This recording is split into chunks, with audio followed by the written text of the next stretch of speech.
Hi అండి. నట్స్తో లడ్డు ఎలా తయారు చేయాలో చూపిస్తాను.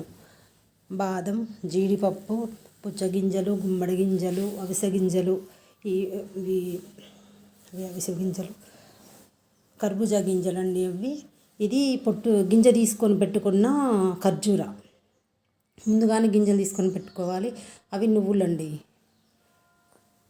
ఒక కళాయి గ్యాస్ పైన పెట్టుకొని లో ఫ్లేమ్లో పెట్టుకోవాలండి స్టవ్. పెట్టుకొని గింజలు వాటికి సపరేట్గా వేయించుకోవాలి. అన్నీ ఒకేసారి వేయించుకోవద్దు. ఇట్లా బాదం, జీడిపప్పు కొంచెం గింజలు మందం ఉంటాయి కాబట్టి అండి అవి ఎక్కువ టైం పడుతుంది వేగడానికి. మిగతా అయితే అవిసె గింజలు కానీ, నువ్వులు కానీ, గుమ్మడి గింజలు కానీ ఇవైతే తక్కువ టైం పడుతుందండి. అందుకని కలిపి వేయించుకోవద్దు అనమాట. వాటికి విడివిడిగా వేయించుకోవాలి.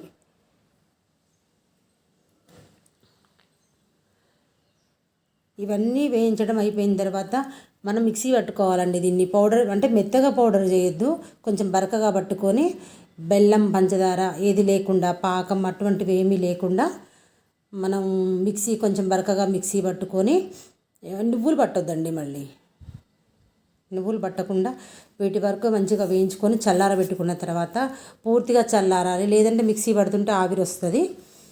చల్లారిన తర్వాత ఇవి నువ్వులు మాత్రం మిక్సీ పట్టకుండా నువ్వులు సపరేట్గా కలుపుకోవాలి. వాటిల్లో మిక్సీ పట్టుకొని కొంచెం బరకగా, అట్లనే ఖర్జూర కూడా మిక్సీ పట్టాలండి. అది కూడా పేస్ట్ అవుతుంది.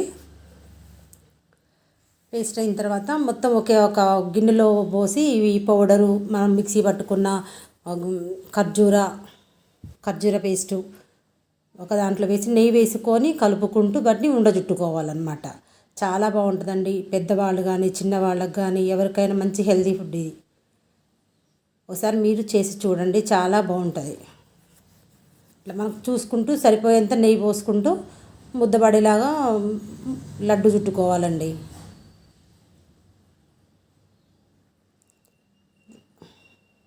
చూడండి లడ్డూలు ఎంత బాగున్నాయో. ఒకసారి మీరు ట్రై చేయండి, చాలా బాగుంటాయి.